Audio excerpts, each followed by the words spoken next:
పెన్షన్ల పంపిణీలో ఏపీ దేశంలోనే టాప్లో ఉందని సీఎం చంద్రబాబు నిన్న శనివారం అనంతపురంలో సగర్వంగా ప్రకటించారు.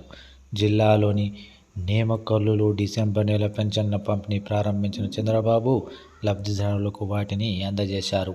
ఈ సందర్భంగా కూటమి ప్రభుత్వం అధికారంలోకి వచ్చాక పెన్షన్ల మొత్తం పెంపు సహా తీసుకున్న పలు నిర్ణయాలను గుర్తు చేశారు. రాష్ట్రంలో ప్రస్తుతం 64 లక్షల మందికి పెన్షన్లు ఇస్తున్నట్లు ఆయన తెలిపారు.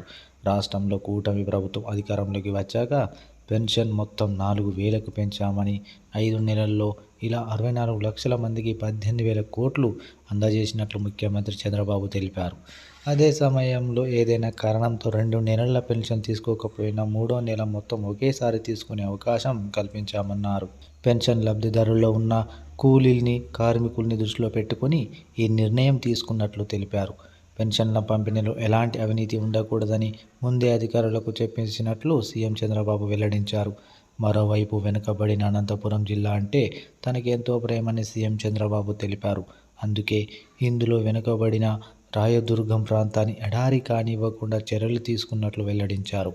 అంద్రినీవా ప్రాజెక్టుపై 4,500 కోట్లు ఖర్చు పెట్టామని, మొత్తంగా రాయలసీమ ప్రాజెక్టులపై 12,500 కోట్లు ఖర్చు పెట్టినట్లు తెలిపారు. రాయదుర్గంలోని నేమకల్లు ప్రాజెక్టు పూర్తి చేసే బాధ్యత కూడా తమదేనన్నారు. తద్వారా రాయలసీమను రతనాల సీమగా మారుస్తామన్నారు.